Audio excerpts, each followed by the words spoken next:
ગુજરાતની જનતા છેલ્લા 30 વર્ષોથી જે દિવસની જે ક્ષણની રાહ જોતી હતી એ ક્ષણ આજે આવી ચૂકી છે।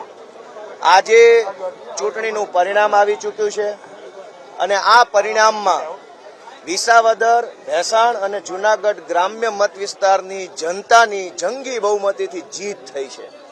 આ જીત વિસાવદર, ભેસાણ અને જૂનાગઢ ગ્રામ્યની જનતાની છે અને એ જીત બદલ હું જૂનાગઢ ગ્રામ્ય, ભેસાણ અને વિસાવદરના સૌ ખેડૂતો, ખેત મજૂરો, માલધારીઓ, પશુપાલકો, વેપારીઓ, દુકાનદારો, રત્ન કલાકારો અને આ પંથકના સૌ આમ જનતાનો 2 હાથ જોડીને હૃદયપૂર્વક ખૂબ ખૂબ આભાર વ્યક્ત કરું છું।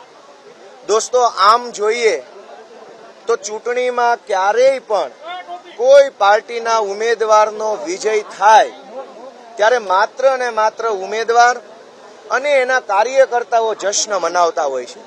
ગુજરાતના ઇતિહાસની આ પહેલી એવી ચૂંટણી છે જેમાં પાર્ટીના કાર્યકર્તા તો ઠીક, આખું ગુજરાત જશ્ન મનાવે છે। દરેક નાનો માણસ, આમ જનતા બધા આનો જશ્ન મનાવે છે। એનો અર્થ એ થયો કે આ જીત ગુજરાતના કરોડો લોકોની આશા અને સપનાની જીત થઈ છે।